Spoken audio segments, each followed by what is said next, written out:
Hello guys, welcome to our own YouTube channel. Last time हमने uniform और point wise convergence के बारे में सारा पढ़ लिया था कि क्या होता है सीरीज़ के लिए, क्या होता है सीक्वेंस के लिए, क्या होता है सारा का सारा कन्वर्जेंस, यूनिफॉर्म कौन सी होती है और पॉइंट वाइज कब कहेंगे कन्वर्जेंस जो होगी उसको। तो मैंने कहा था कि आपको क्लियरली तब समझ आएगा। एक एग्जाम्पल मैंने करा दिया था, बाकी कुछ प्रैक्टिस क्वेश्चंस यहाँ देख सकते हो जो मतलब एग्ज़ाम में आ जाते हैं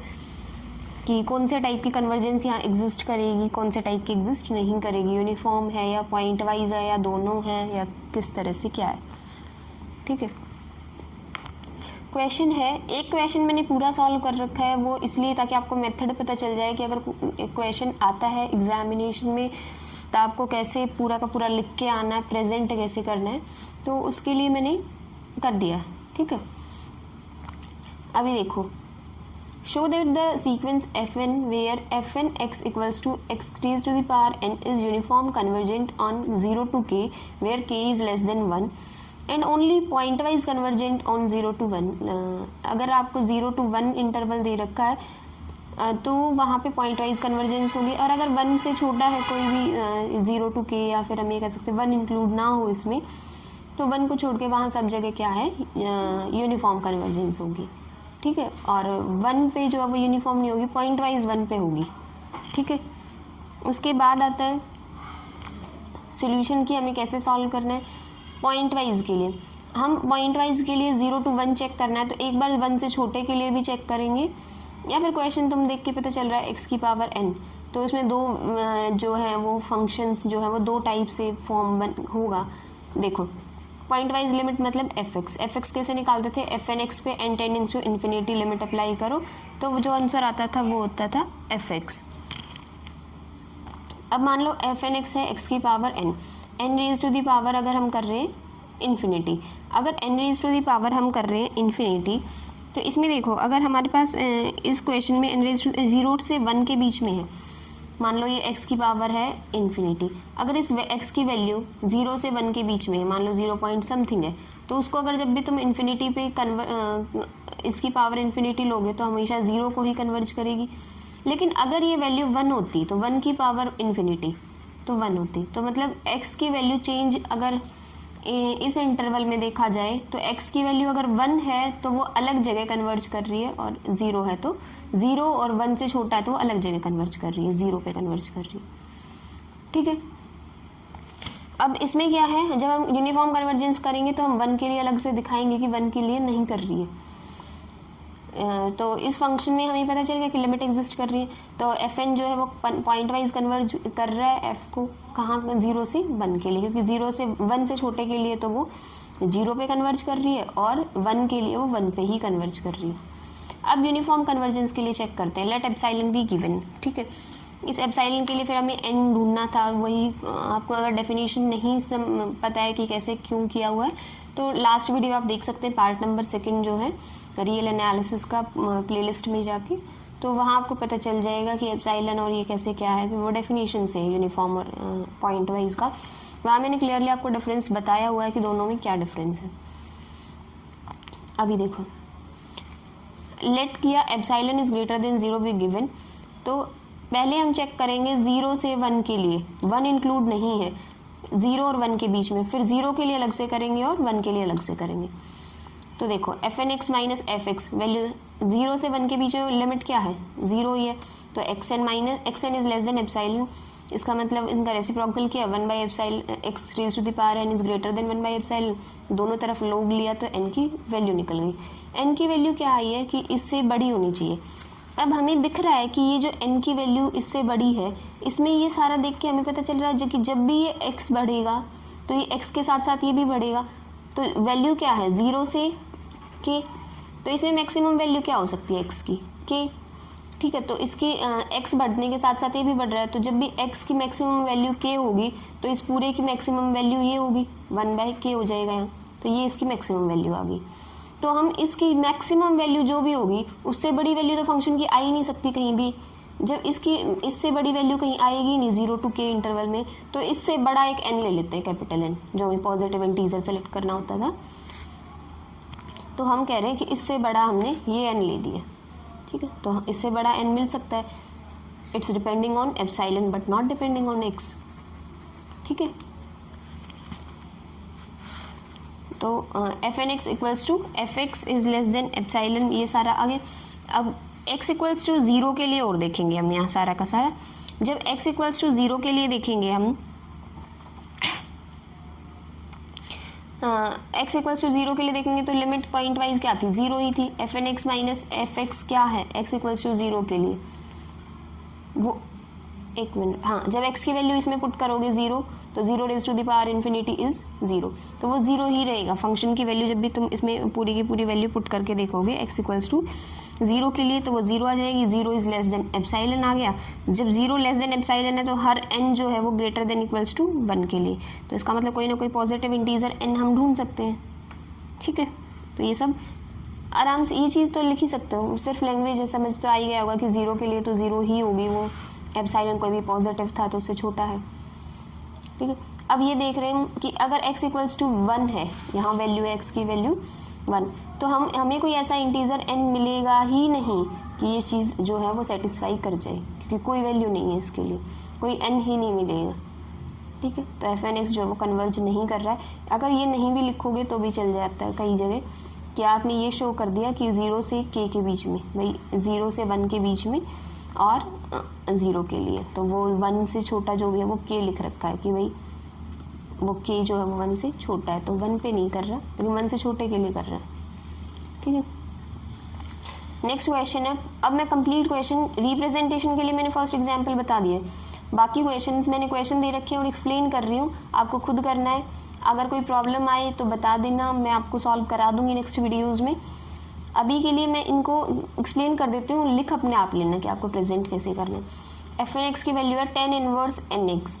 x is greater than equals to 0 is uniformly convergent on A B interval पे, जहाँ ए ग्रेटर देन 0 है, लेकिन पॉइंट वाइज कन्वर्जेंट है 0 से b के लिए। अभी देखते हैं क्या है।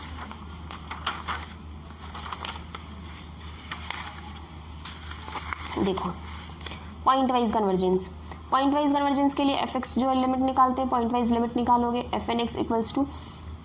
Limit N tending to infinity tan inverse N X, N raise to the N की वैल्यू जब भी इन्फिनिटी को अप्रोच करेगी तो ये डिपेंड करता है कि x की वैल्यू क्या है। अगर x की वैल्यू 0 है तो लिमिट आएगी 0, लेकिन अगर x की वैल्यू ग्रेटर देन 0 है, कुछ भी वैल्यू होता है tan inverse infinity, tan inverse infinity is π/2। ठीक है, नॉट डिफाइंड π/2 पे ही होती थी tan की वैल्यू। तो अब तुम देख रहे हो कि 0 के लिए भी वैलिड हो रही है पॉइंट वाइज लिमिट, तो और हम कह रहे हैं कि ए बी पे चेक करो, जहाँ पे ए जो है वो 0 से बड़ा है, तो मतलब 0 इंक्लूड नहीं है, और 0 बी पे कह रहे हैं कि इस पे तो पॉइंट वाइज है और इस पे मतलब 0 पे पॉइंट यूनिफॉर्म नहीं है, ए बी पे जो है वो यूनिफॉर्म कन्वर्जेंस है। ठीक है, समझ आ गया होगा कि ये इंटरवल छोटा है, ये इंटरवल बड़ा है, क्योंकि इसमें 0 नहीं लिया हुआ, 0 से आगे के नंबर लिए हुए हैं, इसमें 0 भी इंक्लूड है, लेकिन 0 पे लिमिट एग्जिस्ट कर रही है तो पॉइंट वाइज कन्वर्जेंस तो 0 to b होगा। ठीक है, फिर हम यूनिफॉर्म कन्वर्जेंस के लिए चेक करेंगे। यूनिफॉर्म कन्वर्जेंस के लिए मैंने आपको बता रखी है कि कैसे कैसे सॉल्व करना है पीछे। तो एप्सिलॉन लोगे, जब भी तुम एप्सिलॉन लोगे उसके लिए n ढूंढना होता था, तो वही करना, tan inverse N x minus π/2 होगा। ठीक है, फिर बाद में 0 के लिए हो जाएगा अलग से, तो tan इनवर्स माइनस, जब भी तुम इसको करोगे तो माइनस का कॉट आएगा, मोड में है तो कॉट इनवर्स एन एक्स बन जाएगा, इस तरह करके। तो cot inverse X is less than epsilon N की वैल्यू निकालोगे, तो जब भी इस क्वेश्चन के लिए ही बता रही हूँ, एन की वैल्यू आ जाएगी कुछ कॉट इनवर्स एन एक्स था ना, हाँ, लेस देन एप्सिलॉन, तो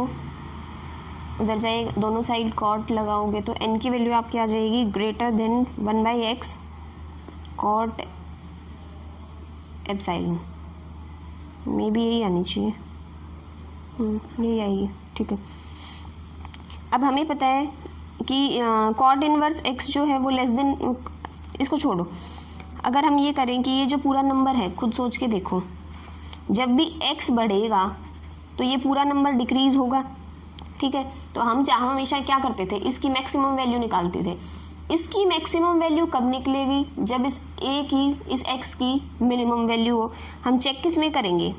ए बी पे, इसमें सबसे मिनिमम वैल्यू क्या है ए, तो इसकी मैक्सिमम वैल्यू कब होगी, जब इस ए एक्स की वैल्यू मिनिमम होगी, तो 1/a कोट एप्सिलॉन, ये इसकी पूरे की पूरी मैक्सिमम वैल्यू होगी, तो हम एन ऐसा सेलेक्ट कर लेंगे कि जो इस मैक्सिमम वैल्यू से भी बड़ा हो, ठीक है, तो वो वहाँ पे कन्वर्जेंट है ए बी के लिए, ठीक है। तो जब भी तुम और अगर x जो है वो 0 को कन्वर्ज कर रहा है,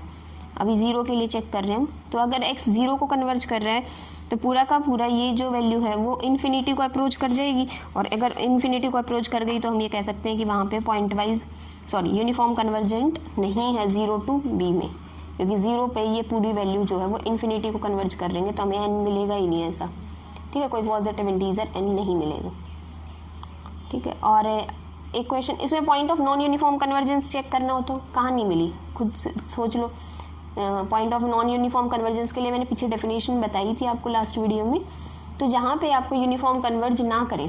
कहाँ नहीं कर रहा है इस इंटरवल में, 0 से b में, 0 पे ही तो नहीं कर रहा, ठीक है, तो a b पे तो कर ही रहा है, तो 0 जो point of non uniform convergence. Next question है, आप इसका स्क्रीनशॉट ले सकते हैं कि आपको पता चल जाए कि fn(x) जो है वो ये है, ये क्वेश्चंस आपको ट्राई करने हैं, उसके बाद आप वीडियो रिज्यूम करके और फिर ये चेक कर सकते हैं कि आपने क्वेश्चन सही किए हैं या नहीं। नेक्स्ट है nx इक्वल्स टू e की power minus nx square, x belongs to real number, is point wise and not uniformly convergent on 0 to k, कि पॉइंट वाइज तो होगा लेकिन 0 से k के बीच में यूनिफॉर्मली कन्वर्ज नहीं करेगा, कि x बिलोंग्स टू r के लिए तो पॉइंट वाइज है लेकिन इसके लिए यूनिफॉर्मली कन्वर्जेंट नहीं है किसी भी इंटरवल में जहाँ के ग्रेटर देन 0। वही करना, लिमिट अप्लाई करना, लिमिट तुम्हें देख के पता चल रहा होगा nx बाई ई की पावर nx स्क्वायर लिख सकते हैं इसको, ठीक है। जब लिमिट n टेंडिंग्स टू इन्फिनिटी करोगे तो इन्फिनिटी बाई इन्फिनिटी फॉर्म बन रही है, एल ऑर्बिटल्स लगा देना इस पर, ऊपर का अलग से डेरिवेटिव करते थे, नीचे का अलग से डेरिवेटिव करते थे, nx का डेरिवेटिव करोगे तो पूरा का पूरा यहाँ x और नीचे x स्क्वायर e की पावर nx स्क्वायर 0 आएगी, n टेंडिंग्स टू इन्फिनिटी, ये पूरा इन्फिनिटी 1/∞ 0, ठीक है। तो जो सीक्वेंस है वो पॉइंट वाइज कन्वर्ज कर रही है 0 से k के लिए, अगर ये सीक्वेंस जो है वो यूनिफॉर्मली कन्वर्ज कर रही है, ये चेक करना है हमें 0 से k के बीच में या नहीं कर रही है, तो इसको कैसे चेक करते हैं, एप्सिलॉन बड़ा लेते हैं 0 से, fn(x माइनस fx लेते हैं, जब fn(x माइनस fx लोगे तो क्या है, ये तो लिमिट तो 0 है, तो nx e की पावर माइनस nx स्क्वायर का mode is less than epsilon, ठीक है। ऐसे करते करते आपको सारा पूरा n वगैरह सेलेक्ट करना है, इससे बड़ा मिल जाएगा, कोई मान लिया इसमें आगे तुम इंटीजर लेट कर सकते हो n नोट की, n से भी बड़ा एक इंटीजर है n, तो वो n नोट जो है वो कैसा लेना है, e स्क्वायर एप्सिलॉन स्क्वायर। कुछ चीज़ें जो है वो याद करने की हो जाती हैं इसमें, हर चीज़ का अगर तुम सोल्यूशन निकाल लो, ये नहीं है कि आपको सोल्यूशन मिलेगा नहीं या आपको प्रूफ नहीं मिलेगा, तो बहुत लंबा हो जाता है क्वेश्चन करने के लिए और टाइम मैनेज नहीं हो पाता कई किसी क्वेश्चन में, और ठीक है चलो चलते। तो n नॉट की वैल्यू क्या है, ग्रेटर देन 1/k स्क्वायर, तो हम ये देखेंगे कि x equals to 1/√n not जो है वो सारा का सारा किस में होगा, 0 से k के बीच में। हम इस x की वैल्यू जो पुट कर देंगे n equals to n nought, तो हमें जो है सारा वही यहाँ पे अगर हम पुट करेंगे n की वैल्यू n नॉट और x की वैल्यू अब ये भी ली थी 1/√n नॉट, तो जब हम पुट करेंगे तो n नॉट जो है वो less than e square epsilon square आ जाएगा, लेकिन हम यहाँ लेके चले थे n नॉट जो है वो e स्क्वायर एप्सिलॉन स्क्वायर से बड़ा है। अगर इस क्वेश्चन में कोई प्रॉब्लम हुई ना तो आगे मैं mn टेस्ट और रेस्ट्रास m टेस्ट कराऊंगी, मोस्ट इंपॉर्टेंट है, आते भी हैं, रेस्ट्रास m टेस्ट तो बहुत बार आया है, mn टेस्ट भी आया है, तो वो कराऊंगी, उससे और भी इजी हो जाते हैं, इसमें पूरा नहीं सॉल्व करना पड़ेगा फिर आपको, तो इसीलिए ये सीक्वेंस जो वो यूनिफॉर्मली कन्वर्ज नहीं कर रही है, ठीक है। जो हम लेके चले थे पहले सीक्वेंस को कि कन्वर्ज कर रही है और फिर बाद में कॉन्ट्राडिक्शन आ गई तो कन्वर्ज नहीं कर रही, ठीक है। n/n+x आराम से हो जाएगा, पॉइंट वाइज लिमिट देख के भी पता चल रही है 1 आएगी, ठीक है। उसके बाद जब तुम यूनिफॉर्म चेक करोगे तो आराम से चेक हो जाएगा। इसके लिए आप कर सकते हो, आराम से कर लोगे। इसमें क्या है, आपको fn(x) की लिमिट अप्लाई करोगे, जब लिमिट पॉइंट वाइज लिमिट देखोगे तो 0 आ जाएगी, यूनिफॉर्मली कन्वर्ज हो जाएगा। 0 पे जो है आप 0 पे जो है वो कन्वर्ज नहीं करेगा, बाकी सीक्वेंस जो है वो सब पे कन्वर्ज कर जाएगी। 0 to k लेके चल लेना पहले, इस पर आराम से हो जाएगा, और फिर ये हो जाएगा कि 1/k जब भी 0 को अप्रोच करेगा, मतलब k जो है वो इन्फिनिटी को अप्रोच करेगा, तो इसमें हम ये दिखा देंगे कि 1/k को कंटेन करने वाला जो भी इंटरवल होगा वो उसमें यूनिफॉर्मली कन्वर्ज नहीं करेगा, इसलिए और 1/k क्या है, जब भी इन्फिनिटी को अप्रोच करेगा ये 0 को, तो 1/k एक तरह से क्या है 0, तो 0 को कंटेन करने वाले पे यूनिफॉर्मली कन्वर्ज नहीं करेगा। ठीक है, कोई प्रॉब्लम हो आप क्वेश्चन नंबर मुझे उसमें डाल देना कमेंट सेक्शन में या इंस्टाग्राम पे, मैं आपको नेक्स्ट वीडियो में या उससे नेक्स्ट वीडियो में आपको सोल्यूशन ज़रूर प्रोवाइड कराऊंगी। और अगर कोई प्रॉब्लम आ रही है तो थोड़ा सा वेट करना, कुछ एग्जाम्पल्स और भी आएंगे MN टेस्ट और रिस्ट्रास एम टेक्स्ट में। कुछ ये है कि मैं रिपीट कराऊंगी इन्हीं एग्जाम्पल्स को कि किसी और मेथड से इजीली और स्पीडली कैसे कर सकते हो। ठीक है, तो अगर ये आता है तो ये भी हो जाएगा आराम से। देखने में ये सारे सीक्वेंस के क्वेश्चन थे, एक सीरीज़ का क्वेश्चन लिया हुआ है मैंने ताकि आपको समझ आ जाए। जब सीरीज़ की वैल्यू निकालते हो, सीरीज़ से सीक्वेंस निकालनी हो, मान लो f1x निकालना है तो क्या करते थे, इसमें वैल्यू पुट करते थे f1x में, सारी की सारी वैल्यू जब इसमें पुट करोगे 1 की वैल्यू n की जगह जब 1 पुट करोगे तो क्या होगा, n = 1 के लिए देखो ये 1x, तो x/1 + 1 इंटू x², तो 1 + x² -1 - 1 इज 0, ये तो पहले ही 0 हो गया। ठीक है, तो f1x ये आ गया। ऐसे ही f2x जब तुम निकालोगे तो n की वैल्यू क्या करोगे 2 पुट करोगे, तो क्या होगा f2x कैसे निकाल लोगे, 1 minute, 2x + 1 + 2² x² minus x 1 + 2 - 1 is 1 + x²। ठीक है, ये f1x आ गया, ये f2x आ गया। जब तुम्हें ऐसे ही Sn की वैल्यू चेक करनी हो कि हमें, क्योंकि हम यही करते थे ना कि अगर पार्शियल सम्स की वैल्यू जो है, पार्शियल सम अगर हमें आ जाता है तो जब fnx होगी तो fnx की वैल्यू तो यही आएगी। अगर पार्शियल सम कन्वर्ज करता है तो पूरी सीक्वेंस सीरीज़ कन्वर्ज करती थी, ये हमने डेफिनेशन से सीखा है कन्वर्जेंस ऑफ सीरीज़ में।